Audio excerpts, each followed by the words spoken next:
खुल जाए तो बहुत समझना। अभी अभी 70,000 सर केस आ रहे। खुलेंगे सर अभी? स्कूल खुल नहीं रही है। 21 जुलाई 21 सितंबर से ये कहा जाएगा। चाहे तो 2-3 बच्चे आप जा सकते हो प्रॉब्लम पूछने में, मतलब कि किसी को प्रेशराइज करके नहीं बुलाया जाएगा अभी स्कूल में। और जाएंगे भी तो आप 2 घंटे के लिए, 3 घंटे के लिए बस मैक्सिमम। सब टीचर ही नहीं आएंगे अभी तो। स्कूल सर अक्टूबर में खुल जाएंगे वैसे। चलो देखते हैं, खुल जाए तो बहुत बढ़िया बात है। वैसे सर 83,000 केस आए हैं पिछले 24 घंटे में। अब तो मुश्किल है खुलना, बहुत मुश्किल है भाई, नहीं खुल सकते अभी तो। फुल डिस्टेंसिंग नहीं रहेगी। एग्जाम सर तो वैसे मार्च में है। एग्जाम की तो छोड़ो अभी। सर हमें लगा था आप बिजी होंगे सर आज। हाँ लगा था, मुझे भी लग रहा था बिजी रहूंगा, लेकिन मैंने कहा, चलो पढ़ाई दूंगा। कुछ काम था नहीं मुझे पे। सब लोग जो आ रहे हैं वो कर रहे हैं, सब कुछ कर ही रहे हैं, मुझे कुछ करना नहीं है वहां पर हॉस्पिटल में अभी। तो मैं सर चला आया फिर आप जाके सर बच्ची को खिलाओ सर, क्या ट्यूशन पढ़ाने बैठ गए? चलो वो खिलाता ही रहूंगा वो तो। चलिए अब स्टार्ट करता हूँ थोड़ा सा भाई मैं, है ना। तो रिलेशन टॉपिक चल रहा था हमारा, हाँ वन का फोर्थ पार्ट अभी बताऊंगा बेटा मैं अभी। तो मैंने कल जैसे जो कल जिसने ज्वाइन नहीं किया हो कल, प्लीज वो वीडियो यूट्यूब चैनल पड़ी हुई है, उसको वीडियो जरूर देख लें। आपको थोड़ा सा कष्ट करना पड़ेगा, वो जरूर देखें जो लोग लिंक नहीं सेंड आए। कर देना। हाँ लिंक तो ग्रुप लिंक सेंड उस कर पर देख देना। लेना। लिंक मुझ पे कहाँ है, लिंक है उसमें देख लेना ना, आप यूट्यूब पे जाओगे उसमें देख लेना। चलो मैं देख लूंगा, गौतम से कह दूंगा मैं, वो वीडियो को लिंक भेज देगा आपको। चलिए समझाया था थोड़ा सा कल, क्या समझाया था हमने। रिलेशन टाइप स्टार्ट किया था हमने। तो टाइप्स ऑफ रिलेशन में सिंबल होता है बेटा आर। इसकी 3 टाइप होती हैं। रिलेशन के 3 टाइप होते हैं। पहला टाइप है हमारा रिफ्लेक्सिव। रिफ्लेक्सिव मैंने क्या बताया था बेटा, A comma A all belongs to R. मतलब कि एक जैसे नंबर बिलोंग करने चाहिए रिलेशन में हमारे। सिमेट्रिक का एग्जांपल दिया था हमने। अगर उसका उल्टा बिलोंग करे, if A comma B belongs to R then B comma A all belongs to R. मतलब कि उसका उल्टा चेक करते हैं। रिफ्लेक्सिव में एक वैल्यू को यूज करते हैं हम, सिमेट्रिक में 2 वैल्यू को यूज कर रहे थे हम, और ट्रांजिटिव में हम 3-3 वैल्यू को यूज कर रहे हैं। A B belongs to R, B C belongs to R, then A comma C belongs to R होना चाहिए। तो अब उसके बाद हमने क्या कहा है बेटा नोट में, if relation is reflexive symmetric and transitive then R is a equivalence relation. कल ही समझाया गया था, जो कल आए होंगे उनको समझ में आ भी रहा होगा शायद। ठीक है, इक्विवेलेंस रिलेशन हो गया बेटा। और अगर मैंने सेकंड केस ये बताया था, अगर कभी को ट्रांजिटिव में बेटा ओनली ए, हमें वैसे दोनों चीज जरूरत होती है। If A B belongs to R, B C belongs to R, तब चेक करते हैं हम A C belongs to R. तब हमें चेक करना होता है A comma C belongs to R. अगर किसी भी प्रकार हमारा A B belongs to R हो रहा है और B C belongs to R हो रहा है तो सही है, तो चेक कर लेंगे हो रहा है नहीं हो रहा ट्रांजिटिव। पर लेकिन अकेला हमें A B belongs to R मिल रहा है, मतलब कि हम B C belongs to R नहीं मिल रहा है, तो उससे क्या बोलेंगे हम, then R is transitive but condition of transitivity can not be define here. ये लिखना पड़ेगा हमें। ठीक है, मैंने कुछ एग्जांपल लेके समझाए थे, जल्दी समझा दूं आपको मैं। तो मैंने कल क्या समझाया था, सेकंड पार्ट में एक एग्जांपल लिया हुआ है, पहले रिफ्लेक्स से ये था एग्जांपल, फिर आगे बढ़ जाते हैं। एक की वैल्यू बेटा, एक आपको वेल डिफाइंड स्टेप होगा कि आपके लिए कहां पर बिलोंग कर रहा है। 1 से लेकर के 14 तक वैल्यूज है आपकी। R equal to x comma y such that 3x minus y equal to 0। ये क्वेश्चन दे रखा था। तो इसका मतलब ये हो गया, एक्स और बाई रिलेशन क्या हो गया हमारे पास कि 3x equal two by. X और बाई में यहाँ पर ये रिलेशन है, टॉपिक का नाम रिलेशन है। तो क्या रिलेशन आ रहा है, बाई इक्वल टू जो है वो एक्स का जस्ट 3 टाइम्स है। मतलब अगर आपको यहाँ पर इस क्वेश्चन में ये था ए सेट वेल डिफाइन है ना, तो दोनों तरफ ए होगा। एक्स की वैल्यू भी ए में बिलोंग कर रही है, बाई की वैल्यू भी ए में बिलोंग कर रही है। तो 1 रखने पे आंसर क्या आ रहा है बेटा, 3। 2 रखने पे 6, 3 पे 9, 4 पे 12, 5 पर 15 आउट हो जाता है, इसलिए हमने लिखा नहीं। हमने जितने आ रहे थे वो ही लिख सकते हैं हम। तो रिफ्लेक्सिव में हमें एक वैल्यू लेनी होती है। तो ए इक्वल टू 1 लिया मैंने, सपोज करो, तो दोनों तरफ एक जैसी वैल्यू बिलोंग करनी चाहिए हमारी। तो 1,1 इसके अंदर आ नहीं रहा, does not belongs to R, तो आर इज नॉट रिफ्लेक्सिव था बेटा। सिमेट्रिक का फॉर्मूला क्या था, अगर ए भी बिलोंग कर रहा है आर में तो बी कॉमा ए भी बिलोंग करना चाहिए आर में। इसलिए हमने क्या लिया, उल्टा देखना होता है। ए की वैल्यू 1, बी की वैल्यू 3 लिखी मैंने। 1,3 बिलोंग कर रहा है आर में, हाँ कर रहा है। क्या उसका उल्टा, सिमेट्रिक माने उल्टा, उसकी मिरर इमेज। तो 1,3 का उल्टा क्या होगा, 3,1। But 3 1 does not belongs to R, so R is not symmetric था बेटा। और ट्रांजिटिव के लिए A B B C belongs to R, then A C belongs to R, ये चेक करते हैं हम। तो आपको बताया गया था 1 3 9 लेकर के 1 3 बिलोंग कर रहा है आर में, 3 9 बिलोंग कर रहा है आर में, बट 1 9 बिलोंग नहीं कर रहा। बी की वैल्यू सेम होनी चाहिए, तो आर इज नॉट ट्रांजिटिव बस। अब मैं फोर्थ वाला पार्ट बताऊं, कौन सा बताऊं? 1 का फोर्थ पार्ट पूछा है मुझसे, तो पहले मैंने क्वेश्चन नंबर 1 पूरा करने के लिए कहा था आप लोगों से वैसे तो।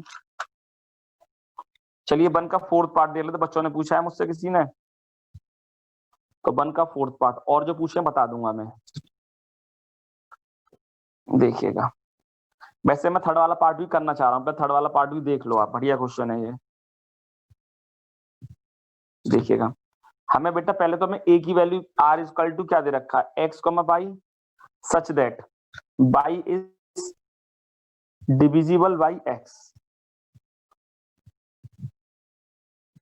और ए की वैल्यू इस क्वेश्चन में क्या दे रखी है हमें, 1 2 3 4 5 6, ये वैल्यू दे रखी है। सिंपल तरीका क्या है, हमने बताया था अभी आपको बेटा कि आप पहले x बिलोंग्स टू ए बनाइएगा और y बिलोंग्स टू ए बनाइएगा आप।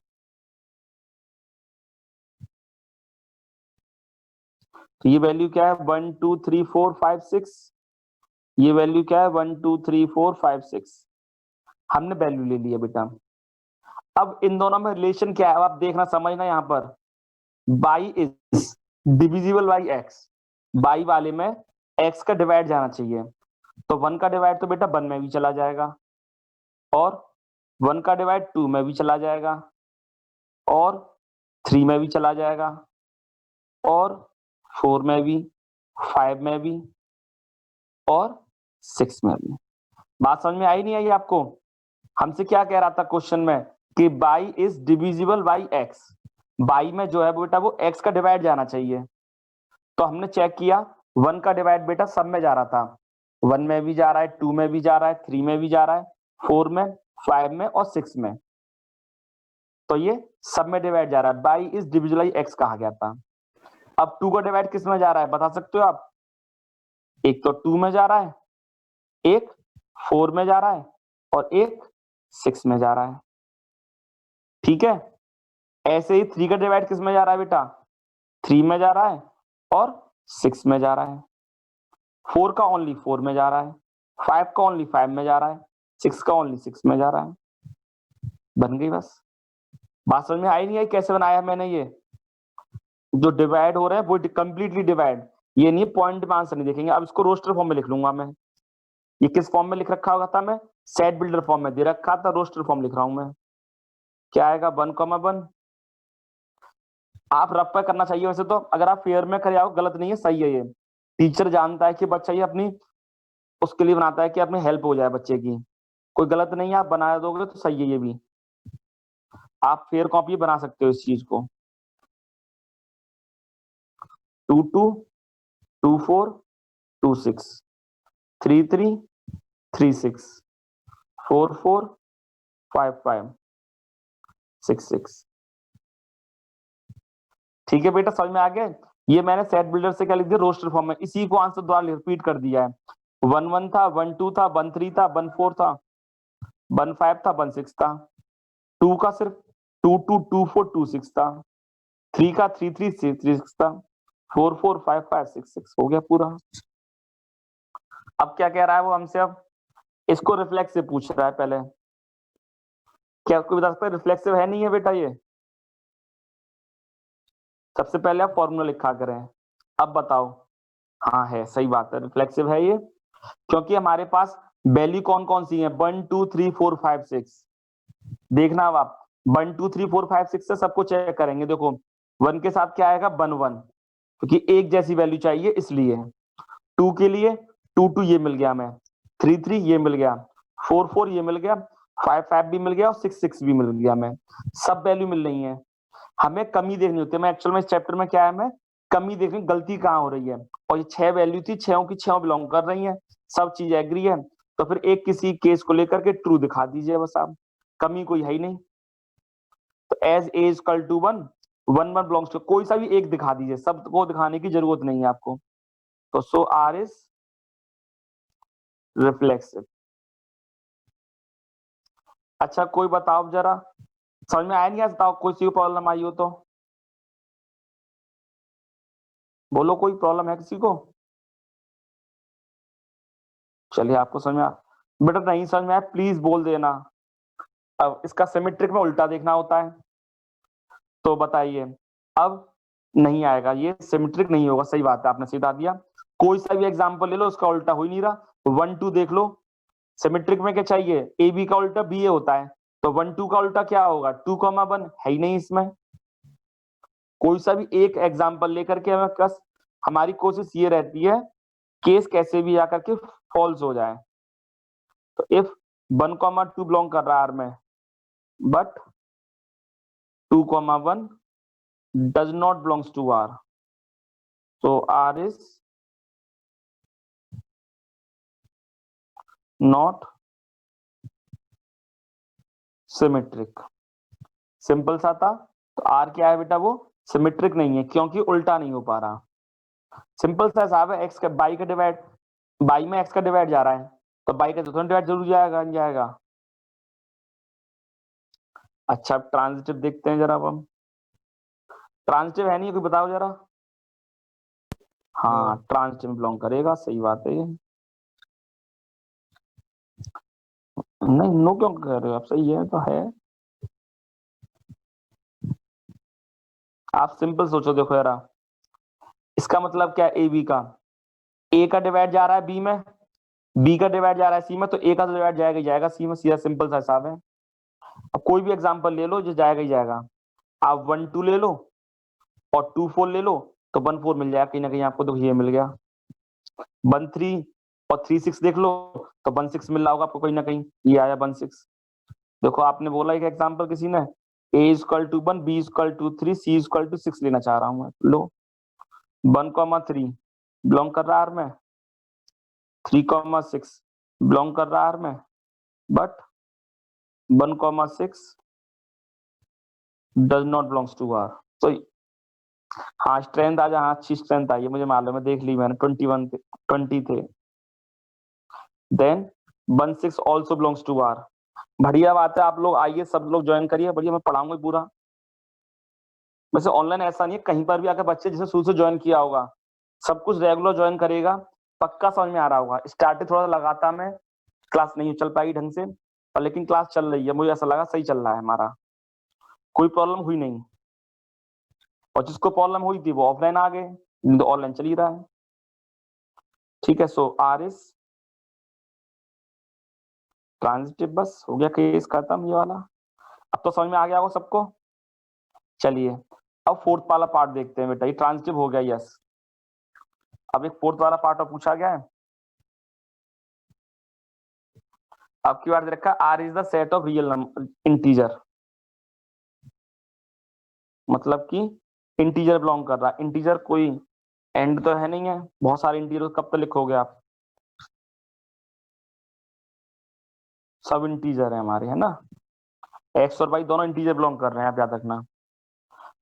अब देखो पहले रिफ्लेक्सिव है कि नहीं, रिफ्लेक्सिव बताओ। कोई सा भी एग्जांपल ले लो, इंटीजर में ए की वैल्यू कुछ भी मान लो आप, एक वैल्यू माननी है आपको, 3 मान लो, सही बात है बेटा। तो 3,3 बिलोंग कर रहा है में, हाँ कर रहा है।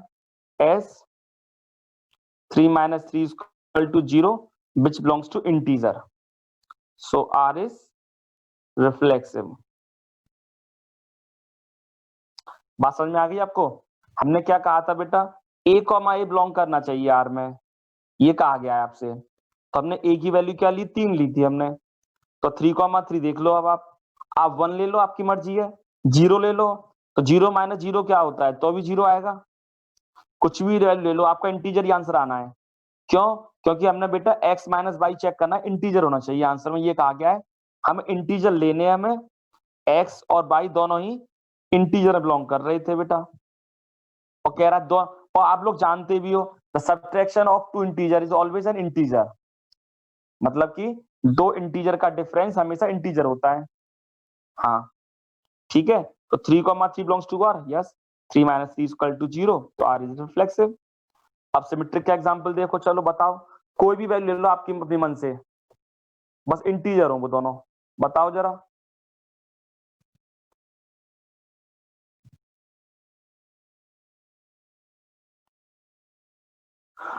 ए इक्वल टू ले लिया, एज ए इक्वल टू मैंने क्या लिया 1, बी इक्वल टू 2 ले लिया बेटा। तो 1 2 बिलोंग कर रहा है आर में, तो 1 minus 2 equal to -1 which belongs to integer. Then 2, 1 also belongs to R, क्योंकि 2 minus 1 1 also belongs to integer. So R is symmetric हो गया। ठीक है बेटा,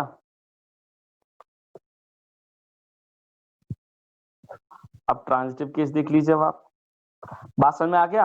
आप कोई सा भी तो इंटीजर डिफरेंस है वो तो नेगेटिव पॉजिटिव हो जाएगा, पर लेकिन इंटीजर तो है ना, इंटीजर तो नेगेटिव भी हो सकते हैं पॉजिटिव भी हो सकते हैं।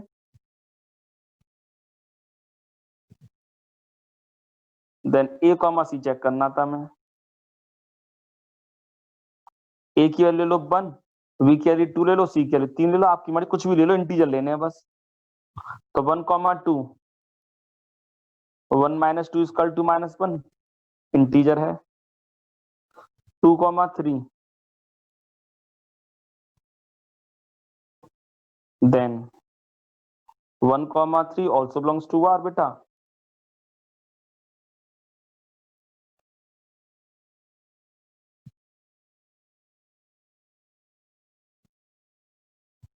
सो R इज ट्रांजिटिव हो गया।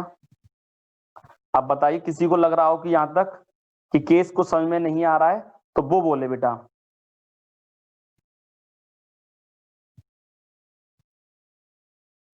किसी को लगा हो समझ में नहीं आ रहा है कुछ भी बोल सकता है वो। चलिए फिफ्थ वाला पार्ट देख लीजिए अब आप। चलिए बढ़िया आ रहा है समझ में तो good.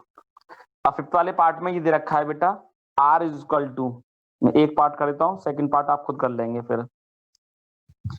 X and Y work at same time, तो सेम प्लेस पे वर्क करते हैं। अब वही वाला हिसाब है। अब देखिए ना सिंपल, इसमें तो कोई, अब इसमें इंसान लेने हैं। अभी तक क्या था, इंटीजर था, कोई नंबर दे रखा सेट, उसी के हिसाब से नंबर ले रहे थे। अब इसमें कोई भी हमें मतलब की वैल्यू नहीं दे रखी है, अब हमें नंबर नहीं लेंगे, इसलिए अब कैसे करेंगे, अब हम देखिए, आप कोई भी वेरिएबल ले लीजिए, कर लीजिएगा।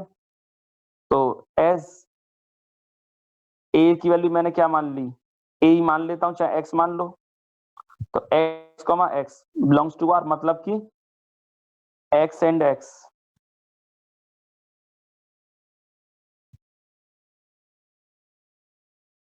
ये पॉसिबल है नहीं, आप देख लो या सोचो जरा।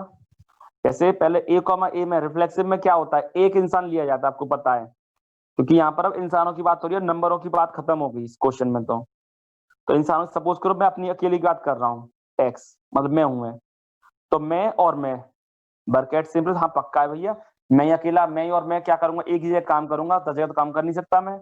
चाहे मुझे एक्स पे रख लो या वाई पे रख लो, जहां भी काम कर रहा हूँ एक ही जगह काम कर पाऊंगा मैं। ठीक है, तो ये आर इज क्या हो जाए डायरेक्टली यहाँ पर, ये तो रिफ्लेक्सिव होगा ही होगा भाई, मतलब सेम ही है, इसमें तो कोई अंतर था नहीं। अब सिमेट्रिक में देखना, अब आप A comma B belongs to R, then B comma A belongs to R होना चाहिए, तो सिमेट्रिक भी होगा। हाँ, एज ए की वैल्यू मैंने एक्स ले ली, बी की वैल्यू मैंने वाई ले ली बेटा, तो x comma Y belongs to R, मतलब X and Y work at same place. For example कोई भी दो टीचर ले लो, ठीक है, कोई भी एग्जाम्पल ले लो कि ये मतलब कि दो बच्चे हैं जो एक ही, मतलब कि कोई भी दो टीचर, जैसे कि मैं और विक्रांत सर, ठीक है, मैं और विक्रांत, मैं तो हट गया भाई, मैं कहूंगा वहां पर विक्रांत सर और राहुल सर, विक्रांत सर और Rahul sir work at same place, ये कहा गया हमने। ए का मतलब विक्रांत सर, बी का मतलब राहुल सर, वो दोनों एक ही जगह पर काम करते हैं। Then y comma x also belongs to R, तो उल्टा कर लो तो भी एक जगह काम करेंगे आप समझे आप। तो आर इज सिमेट्रिक। आप लोग समझ गए होंगे कि देखो विक्रांत राहुल सर एक जगह वर्क करते हैं, तो उल्टा कर लो, राहुल सर और विक्रांत सर भी एक जगह वर्क कर रहे हैं, चाहे ए और बी कह लो या बी और ए कह लो, मतलब तो वही है ना, इंसान तो दो ही है वो, ठीक है, वर्क तो एक ही जगह काम कर रहे हैं बीएलएस स्कूल में, इस तरीके से। अब आगे एक और एग्जांपल ले रहे हैं ट्रांजिटिव का। ट्रांजिटिव में तीसरे इंसान की एंट्री और हो जाएगी, कौन सा इंसान आएगा तीसरा बताओ जरा। शरद सर। सही है, क्लास रिकॉर्ड हो रही है बेटा, याद रखियो। B, C belongs to R. Then A, C belongs to R. सही बता आपने, सही बताया बिल्कुल कि A की वैल्यू X ले ली, B की वैल्यू Y, C की वैल्यू Z ले ली आपने काम। तो A, हमने क्या लिया बेटा X, Y, मतलब कि X and Y work at same place, मतलब कि विक्रांत सर और राहुल सर। सर वीडियो तो रिकॉर्ड ही नहीं हो रही। चलो कोई बात नहीं, तो Y, Z belongs to R, इसका मतलब क्या हो गया कि अब आ जाएंगे विक्रांत सर राहुल सर थे, अब राहुल सर और Sharad sir work at same place, then Z, X, तो भैया Z एंड X भी, सॉरी X, Z होता सर, उल्टा गलत लिख गया मैं, बिल्कुल सही तरीके लिखना जरूरी है, याद रखना, हल्की सी भी गलती होगी पूरा क्वेश्चन कट जाता है इनमें। मेन बात होती है लिखने का सही मेथड आना आप लोगों को, अगर लिखने का सही मेथड नहीं आता बच्चों नंबर नहीं मिलते इन क्वेश्चनों में। जैसे मैं लिख रहा हूँ देख लेना आप मेरा तरीका लिखने का, हमेशा मैं लंबा खींचने के लिए मैं क्या कर रहा हूँ, फॉर्मूला लिखता हूँ हर क्वेश्चन में, देखने लिए आप मैं हर क्वेश्चन में फॉर्मूला अप्लाई क्यों कर रहा हूँ, जिससे क्वेश्चन लंबा खींच जाए, 4 नंबर लायक हो जाए, नहीं तो ये 2 नंबर के लायक बचेगा ये तो वो वाला हिसाब था, विक्रांत सर राहुल सर एक जगह काम कर रहे हैं, राहुल सर शरद सर, तो विक्रांत सर और शरद सर भी एक जगह काम कर रहे होंगे बस। तो आर इज ट्रांजिटिव, या फिर आप कह सकते हो आर इज, तीनों है ये, आर इज रिफ्लेक्सिव भी है, सिमेट्रिक भी है, ट्रांजिटिव भी है, देन आर इज इक्विवेलेंस। हाँ रिकॉर्डिंग हो रही है मुझे मालूम है, ठीक है चलिए अब आगे देखिए, अब सेकंड पार्ट कर लेंगे, सिंपल है भाई, लिव इन सेम लोकेलिटी, बिल्कुल सेम क्वेश्चन है वही, सब इफेक्ट नहीं पड़ने वाला, वर्क एट सेम प्लेस पे ले लो या सेम लोकेलिटी पे काम करवा लो। एक सेकंड रुकना, कोई आया है गेट पर ना,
सॉरी हाँ, तो आर इज इक्विवेलेंस रिलेशन हो गया था हमारा हिसाब से, तीनों ही चाहिए ये तो,